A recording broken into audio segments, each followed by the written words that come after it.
চাষি বন্ধু, আপনারা যারা বোরো ধানের চাষ করেছেন, বোরো ধানের চাষ করে আপনাদের যেটা একটা মূল সমস্যা আমি দেখতে পাচ্ছি, সেটা হচ্ছে চাপান ব্যবস্থাপনা নিয়ে অনেকের অনেক দ্বিমত, অনেকের কিন্তু নানা রকম কনফিউশন রয়েছে।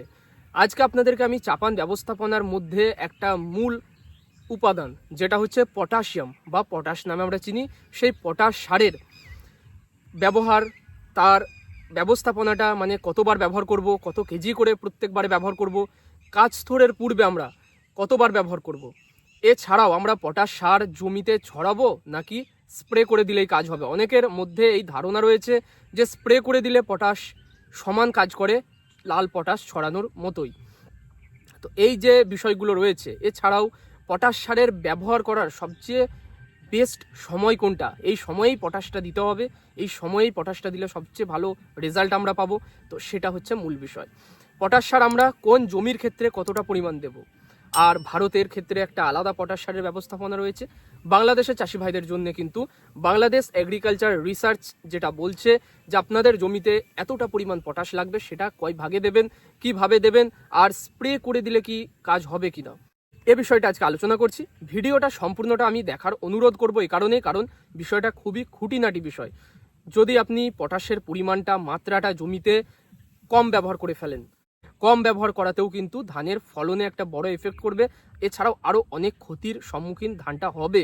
তো কি কি ক্ষতি হতে পারে ধানে আপনারা বড় ধানে এই সময় পটাশ ব্যবহার করলে কি কি উপকারিতা এর পাবেন, সেটা আজকে আলোচনা করছি। আর চ্যানেলে আপনারা প্রথমবার এসে থাকলে অবশ্যই সাবস্ক্রাইব করবেন। আপনারা প্রায় 5 থেকে 10 হাজার দর্শক আমার চ্যানেলটা দেখছেন, আমার চ্যানেলের প্রত্যেকটা ভিডিও দেখেন, ভালোবাসা দিয়েছেন, অনেক রেসপেক্ট দিয়েছেন। তো আপনাদের জন্য আমি প্রত্যেকটা পরিচর্যা দেখবেন, খুঁটিনাটি বিষয়গুলো, ওষুধের ব্যাপার হোক, কোনো স্পেশাল ট্যাকটিক্স হোক, বা কোনো পরিচর্যার একটা গফিলতি, যেগুলো আমার আপনাদেরকে বলে দেওয়া উচিত যে এই গফিলতিগুলো করা যাবে না, এসব আলাদা আলাদা পরিচর্যার বিষয় হোক, আমি কিন্তু আমার চ্যানেলে ধাপে ধাপে ভিডিও আপনাদেরকে দিয়ে আসছি। এবং আমার মতো করে পরিচর্যা করলে আমি নিশ্চিত ধানটা দারুণভাবে আপনি বাড়িতে তুলতে পারবেন, ভালো ফলন তুলতে পারবেন। আজকে আপনাদেরকে এই একটা ধান দেখাই। আমার পিছনে দেখছেন এই যে ধানটা দেখছেন কত সুন্দর কালার রয়েছে, একদম ঠিক একবার লক্ষ্য করে দেখাই। আমি আশা করছি যে অনেকটাই কিন্তু ন্যাচারাল যে কালার সেটা দেখাবে, আশা করছি আমি যেটা। তো কালারটা দেখতে পাচ্ছেন একদম কিন্তু কচি কলা পাতা রঙের। তো এই যে কচি কলা পাতা রঙের ধানটা হয়ে থাকলে আপনারা কত কেজি পটাশ ব্যবহার করবেন। আরেকটা ধান আমি এখানে আপনাদের দেখাচ্ছি, এরকম যদি গাঢ় বর্ণের, গাঢ় সবুজ হয়ে রয়েছে, পাতিয়ে গেছে ধানটা, এই সময় আপনারা কত কেজি পটাশ ব্যবহার করবেন। এই বিষয়গুলো কিন্তু খুবই খুঁটিনাটি এবং গুরুত্বপূর্ণ, এবং মনোযোগ সহকারে বুঝবেন। আসুন ভিডিওটা শুরু করে দিই। ভিডিওটা দেখে উপকারে আসলে অবশ্যই ভিডিওটা একটা লাইক করবেন। স্বাগতম এগ্রি ট্যাকটিক্সে। আধুনিক কৃষি এবং সবজি চাষের কৌশল জানতে আমাদের সাথে থাকুন।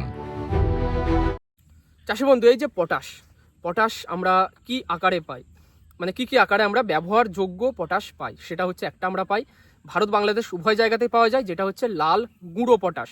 এই লাল গুঁড়ো পটাশের ছবি আপনাদের আমি দেখিয়ে দিই। এই গুঁড়ো পটাশে কিন্তু কিছু লাল দানা থাকে, কিছু সাদা দানা থাকে। আর একটা পটাশ পাওয়া যায় যেটা হচ্ছে সলিউবল পটাশ বা কুইক পটাশ, বাংলাদেশে কুইক পটাশ, আমাদের এখানে 0050 বা সলিউবল পটাশ নামে আমরা চিনি। এই দুই প্রকারের পটাশ প্রয়োগ করার পদ্ধতি রয়েছে। তো আমরা পটাশ কেন প্রয়োগ করব, প্রথম কথা হচ্ছে এটা যে আমাদের মাথার মধ্যে রয়েছে আমরা ইউরিয়া ব্যবহার করলে গাছের রং আসে, ফসফেট ব্যবহার করলে গাছের পাশকাঠি বাড়ে, দীর্ঘদিন গাছটা সবুজ থাকে, ইউরিয়া এবং ফসফেট ব্যবহারে পাশকাঠি বাড়ে, ধানটা সবুজ থাকে। কিন্তু পটাশটা আমরা তাহলে কেন ব্যবহার করব? পটাশ তো বাড়তি জিনিস, এটার তো কোনো দরকারই আসছে না। আমাদের মনে হচ্ছে যেন এটার কোনো দরকারই নেই, এর কোনো উপকারিতা নেই। আসুন আজকে আপনাদের জানিয়ে দিই যে পটাশ সারের কী কী গুরুত্ব রয়েছে। চাষি বন্ধু, এই যে পটাশ, এ কি করে গাছে, আপনি দেখবেন অনেক সময় অতিরিক্ত ইউরিয়া ব্যবহারের জন্য গাছটা আমার হদলাটে হয়ে যায়। আমাদের এখানে যে ভাষাটা বলা হয় ধানটা হদলাটে হয়ে গেছে, বা একটা ভাষা বলা হয় যে ধানটা পাতিয়ে গেছে। তো এই যে পাতিয়ে যাওয়া, সেটাকে রোধ করতে বা এই ধানটাকে শক্তভাবে আমাদের উপরের দিকে তুলতে, ধানটা যাতে পরবর্তীকালে যখন শীষ বার হবে তার ওজনে যেন হেলে না পড়ে যায়, ধানটার গোড়াটা যেন শক্ত হয়, এ কারণে কিন্তু পটাশ ব্যবহার করা। এটা হচ্ছে প্রথম একটা কারণ, ধানের গোড়াটা শক্ত করে এবং মজবুত করে। এর দ্বিতীয় উপকারিতা কি? এর দ্বিতীয় উপকারিতা হচ্ছে এ কিন্তু শিকড় বাড়াতে সাহায্য করে, শিকড়টাকে বাড়িয়ে দেয়। যেমন হিউমিক অ্যাসিড আপনার শিকড় বাড়াতে সাহায্য করে, এও পটাশও কিন্তু শিকড় বাড়াতে সাহায্য করে। শিকড় বাড়লে কি হবে? বেশি পরিমাণে ধানের গাছটা খাবার তুলবে, খাবার তুলতে পারলে ধানের গাছটা বৃদ্ধিটা ভালো হবে, দীর্ঘদিন ধানটা কিন্তু সবুজ থাকবে, পাশকাঠির সংখ্যাও বাড়াবে। তাই এই হচ্ছে পটাশের দ্বিতীয় উপকারিতা। তৃতীয় কি? নিয়ে কিন্তু রোগ প্রতিরোধ ক্ষমতা বাড়াবে। আপনার যে জমিতে পটাশের পরিমাণ বেশি থাকে দেখবেন সে জমিতে কিন্তু অনেক রকম ধানের যে রোগগুলো রয়েছে এই রোগগুলো কিন্তু কম হয়, অর্থাৎ আমি বলতে চাইছি ধানের রোগ প্রতিরোধ ক্ষমতাটা বেড়ে যায়। চতুর্থ এর উপকারিতা কি রয়েছে? এ কিন্তু মাটির উর্বরতা ক্ষমতাটাকে, উর্বর যে ক্ষমতা, মাটির উর্বরতা যে ন্যাচারাল উর্বরতাটা, সেটাকে দীর্ঘদিন কিন্তু এটাকে বজায় রাখে। অনেক উপকারিতা। এছাড়াও পঞ্চম উপকারিতা কি? ধানের ফলন বৃদ্ধি করে। কিভাবে? ধানে আপনার পটাশ ব্যবহার করলে ধানের দানাটা পুষ্ট হয়, মানে মোটা হয়, ধানটা কিন্তু চকচকে হয়। আর ধানে কোনো রকম ধানের উপরে চিটা দেখতে পাবেন না, ধানের উপরে কোনো দাগ, ধানের পাতার উপরে কোনো আপনি সার্কেল, কোনো লাল বর্ণের ছোপ ছোপ দাগ, কোনো ব্লাস্ট, এসব দেখতে পাবেন না। অর্থাৎ পটাশ কিন্তু সুস্থ ধান এবং মজবুত মোটা দানা তৈরি করতে সাহায্য করে, ধানের ফলনটা বাড়িয়ে দিতে সাহায্য করে। এই গেল 5টা পয়েন্ট আপনাদের সামনে আমি রাখলাম যে পটাশ ব্যবহারের কি উপকারিতা রয়েছে। এরপরে আলোচনা করব যে পটাশটা আমরা কয় ধাপে ব্যবহার করব, কত কেজি কোন জমির জন্য ব্যবহার করব, কোন এলাকায় কিভাবে ব্যবহার করব, আর হচ্ছে কতবার ব্যবহার করব। আসুন সেটা একটু জানিয়ে দিই। চাষি বন্ধু, এই যে পটাশ আমরা ভারতবর্ষের জন্য বলছি, ভারতবর্ষে নিচু জমি, যাদের জলা জমি, যে জমিতে সবসময় জল থাকে, সে জমির জল আপনারা মারতে পারেন না কোনো সময়, বা জমিটা শোকায় না, সেসব জমির জন্য আমরা পটাশ ব্যবহার করব 25 কেজি প্রতি বিঘা। 33 শতক বিঘার জন্য 25 কেজি টোটাল, একদম কাদা থেকে শুরু করে একদম শেষ অবধি, কাছথোড়ের আগে অবধি 25 কেজি ভাগে ভাগে আমরা দেবো। আমরা 3 ভাগেও দিতে পারি, আমরা 4 ভাগেও দিতে পারি। পটাশটা আমরা 3 ভাগে ম্যাক্সিমামটা দেওয়ার চেষ্টা করব। কখন? কাদায় আমরা ব্যবহার করব হচ্ছে 8 থেকে 10 কেজি। আলাদা করে আমরা র পটাশও ব্যবহার করতে পারি, বা আমরা 10-26 যখন ব্যবহার করছি, বা এনপিকে 14-35-14 যখন ব্যবহার করছি, তার মধ্যেও কিন্তু পটাশ রয়েছে। তো সেটাকে আমরা কিন্তু ধরবো হিসাবের মধ্যে, সেটা বাদ যাবে না। তো সেখানে আমরা দিচ্ছি কাদার সময়।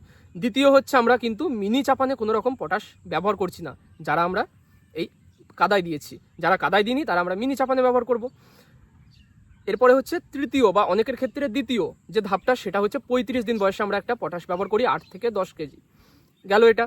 চতুর্থবার বা লাস্ট যে পটাশ আমরা ব্যবহার করব সেটা হচ্ছে 50 থেকে 55 দিন বয়সে, ধান রোপণের পর 50 থেকে 55 দিন বয়স। আপনারা দেখবেন লক্ষ্য করে, এই সময় ধানের কাঠিটা গোল হয়। গোল হওয়ার পরে 1 সপ্তাহ পরে কি হয় না, ধানটা পূর্ণ গর্ভাবস্থায় আসে, এবং তারপরে ধানটা আমরা বলি কাছথোড় অবস্থায় রয়েছে, এবং তার আবার 7 দিন পরে শীষ বার হয়। অর্থাৎ শীষ বার হবার 14 দিন আগে, বা কাঠি গোল হওয়ার ঠিক ওই মুহূর্তে, কাঠি গোল হতে শুরু করেছে, সে সময় আমরা কিন্তু এই সময়টায় 5 থেকে 6 কেজি পটাশ ব্যবহার করব। অর্থাৎ কাদার সময় 8 থেকে 10 কেজি। আমি বললাম কি, যারা কাদায় ব্যবহার করলাম না তারা মিনি চাপানে ওইটা ব্যবহার করব। এরপরে হচ্ছে মূল চাপান বা 35 দিনের চাপানে আমরা 8 থেকে 10 কেজি ব্যবহার করব। আর হচ্ছে আমরা যখন এই শেষ বার, অর্থাৎ 55 দিন বয়সে, আমরা 4 থেকে 5 কেজি বা ম্যাক্স টু ম্যাক্স 6 কেজি আমরা ব্যবহার করব। তো টোটাল আপনি হিসাব করলে দেখতে পাবেন যে 23 থেকে 25 কেজির মধ্যে পটাশ কিন্তু দেওয়া হয়ে যাচ্ছে। এটাই হচ্ছে নিয়ম, এটাই হচ্ছে কৃষি বিজ্ঞান বলছে যে আমাদের জলা জমির জন্য অ্যাটলিস্ট বিঘা পিছু 25 কেজি পটাশের প্রয়োজন। আচ্ছা, বাংলাদেশের কৃষি বিজ্ঞান কি বলছে? বাংলাদেশের কৃষি বিজ্ঞান বলছে যে 20 কেজি পটাশ অ্যাটলিস্ট প্রয়োজন আমাদের যে কোনো রকমের জমির জন্য। তো আমরাও কিন্তু এইভাবেই বাংলাদেশের চাষি ভাইরা আমরা কি করব, 8 কেজি দেবো হচ্ছে কাদায়, 8 কেজি আমরা দিলাম হচ্ছে 35 দিন বয়সে, আর 4 থেকে 5 কেজি ম্যাক্সিমাম 5 কেজি আমরা ব্যবহার করব কিন্তু 50 থেকে 55 দিন বয়সে, অর্থাৎ কাঠিটা গোল হবার সময়। এই গেল জলা জমির জন্য। যাদের আমাদের উঁচু জমি, যাদের জমিতে আমরা জল ধরে রাখতে সবসময় পারি না, উঁচু জমি, ধানটা অটোমেটিক নিজে থেকে কিন্তু কাঠিটা শক্ত থাকে, সেসব জমির জন্য আমরা কত কেজি ব্যবহার করব? অ্যাটলিস্ট আমরা গোটা ধানের জীবদ্দশায় 18 কেজি পটাশ ব্যবহার করব। বুঝেছেন? 18 কেজি। এটাই কি বললাম আপনাকে, 25 কেজি। আর উঁচু জমির জন্য কি বললাম? 18 কেজি। 18 কেজি কিভাবে ব্যবহার করব? প্রথমে 8 কেজি, দ্বিতীয়বারেও 8 কেজি, 16 কেজি হয়ে গেল। তৃতীয়বারে যখন কাছথোড় মুখে, তখন আমরা 2 থেকে 3 কেজি ব্যবহার করব।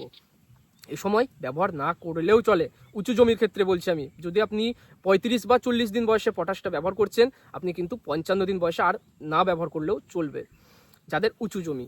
সে সময় আমরা কি করতে পারি? সে সময় আমরা কিন্তু এই যে আপনাকে বললাম যে লাল পটাশ সরানো ভালো না স্প্রে করে দেওয়া ভালো, যারা আমরা 55 দিন বয়সে কোনো পটাশ না, তারা আমরা কি করব? তারা আমরা কিন্তু এই সময় কাছথোড় মুখে আমরা পটাশিয়াম স্প্রে করব। লাল পটাশ কোনো সময় স্প্রে করবেন না, এর জন্য আলাদা পাওয়া যায় 0050, বাংলাদেশের জন্য কুইক পটাশ পাওয়া যায় বা আমাদের ভারতবর্ষে কিন্তু 0.050 সলিবেল পটাশ পাওয়া যায়। তো এটা আমরা ব্যবহার করব প্রতি লিটার জলে, 1 লিটার জলে 4 থেকে 5 গ্রাম, ম্যাক্সিমাম ডোজ হচ্ছে 5 গ্রাম লিটার জলে। অর্থাৎ আমাদের যাদের 16 লিটারের ড্রাম, আমরা ব্যবহার করব কিন্তু 16 4 64 গ্রাম থেকে 70 বা 75 গ্রাম অবধি ম্যাক্স টু ম্যাক্স এর সঙ্গে আমরা বোরন ব্যবহার করব। তাহলে আমরা এই 55 দিন বয়সে যদি পটাশটা অ্যাভয়েড করি, আমরা স্প্রে দিয়েও কাজটা চালিয়ে নিতে পারবো। কিন্তু যারা এখনও কোনোবার মানে ধানের 35-50 দিন বয়স হয়ে গেছে, যাদের কোনো সময় এখনো অবধি একটা পটাশও ব্যবহার করিনি, তারা কিন্তু স্প্রে করে দিলে কাজ হবে না। তাদের মাটিতে পটাশ, লাল পটাশ ছড়াতেই হবে এবং উপরেও তাদের স্প্রে দিতে হবে। বুঝেছেন আমি কেন বললাম যে লাল পটাশ আপনাদের প্রয়োজন? উপকারিতাগুলো বললাম, কতটা লাগবে সেটা বললাম। এরপর আরও একটা গুরুত্বপূর্ণ বিষয়, সেই গুরুত্বপূর্ণ বিষয়টা হচ্ছে আমরা পটাশ যারা ব্যবহার করছি, সেই পটাশটা আমরা কখন ব্যবহার করব? তো পটাশটা আমরা ব্যবহার করব কিন্তু ভর দুপুরে, অর্থাৎ যখন দুপুর 1টা থেকে দুপুর 3টা অবধি। এ সময় কোনো রকম ধানের মধ্যে শিশির থাকে না, এবং শিশির থাকলে পটাশের দানা ধানে যদি ধরে যায়, পাতাটা লাল হয়ে যায়। যদিও এটা আবার 5 থেকে 7 দিনের মধ্যে অটোমেটিক ঠিক হয়ে যায়, কিন্তু সেই 5-7 দিন যে জায়গাগুলো লাল হলো, সেই জায়গাগুলো থেকে গাছ কিন্তু খাবার তৈরি করতে পারলো না। সেটা আমরা অ্যাভয়েড করার চেষ্টা করব। দুপুরবেলায় পটাশ ছড়াবো। কখন কোন স্টেজে আমরা পটাশ ব্যবহার করছি আপনাদেরকে আমি জানালাম। কি উপকারিতা রয়েছে, না ব্যবহার করলে কি হতে পারে? ধানের চিটা হতে পারে, ধানটা একটু হাওয়া দিলে পড়ে যেতে পারে, ধানের পাশকাঠি ভালো হবে না, ধানের বৃদ্ধি দেখতে পাবেন না, নানা রকম সমস্যা রয়েছে, ধানের রোগ আসবে বেশি বেশি। তো এইগুলো আমরা অ্যাভয়েড করার জন্য সময়ে সময়ে ধাপে ধাপে আমরা কিন্তু ধানে পটাশ সার ব্যবহার করব। বুঝেছেন? এই গেল আজকের ভিডিও। আপনাদেরকে পুরো বিষয়টা আমি চেষ্টা করলাম খুলে ভালোভাবে ভেঙে বোঝানোর। ভারত বাংলাদেশ উভয় জায়গাতেই পটাশের পরিমাণটা আমি জানালাম। ভারতে আমরা নিচু জলা জমির জন্য 25 কেজি ব্যবহার করব ম্যাক্সিমাম, উঁচু জমির জন্য আমরা 18 থেকে ম্যাক্সিমাম 20 কেজি অবধি ব্যবহার করব। টোটাল ধানের জীবদ্দশা এটা আমরা ভেঙে ভেঙে ব্যবহার করব 3 বার বা 4 বারে। উঁচু জমির জন্য কি বললাম আপনাদের, যে 18 থেকে 20 কেজি ব্যবহার করব। এবং বাংলাদেশেও আমরা সর্বাধিক উঁচু হোক বা নিচু জমি হোক, আমরা 20 কেজিই ব্যবহার করব, এবং সেটাও 3 ভাগে। তো বিষয়টা আপনাদেরকে একটু সংক্ষেপেই আমি শেষে বললাম। আজকে এখানে শেষ করছি। পরবর্তীকালে আরও ভিডিও আসবে, নানা রকম পরিচর্যা নিয়ে আপনাদের ভিডিও আমি নিয়ে আসছি। চ্যানেলটা অবশ্যই সাবস্ক্রাইব করবেন। আপনারা 5000 দর্শক দেখছেন, 5000 দর্শকের মধ্যে যদি 1000 জন আমার নতুন সাবস্ক্রাইবার আসে, আমি অত্যন্ত খুশি হব। এই ভিডিও থেকে যদি কিছু শিখে থাকেন, চাষি বন্ধুদের মধ্যে শেয়ার করবেন। শেয়ার করলে কিন্তু কমে না, শেয়ার করলে ভান্ডার বাড়ে। শেয়ার করবেন আর চ্যানেলটা সাবস্ক্রাইব করে জলদি আমাদের চ্যানেলে 1000 সাবস্ক্রাইবার কমপ্লিট করে দিন। 1000 টাকার পুরস্কার আমি কিন্তু এখানে দেব আমার চ্যানেলে, যে কোনো একটা সাবস্ক্রাইবারকে। তার প্রসেস আমি আগে জানিয়ে দেবো। আজকে এখানেই শেষ করলাম।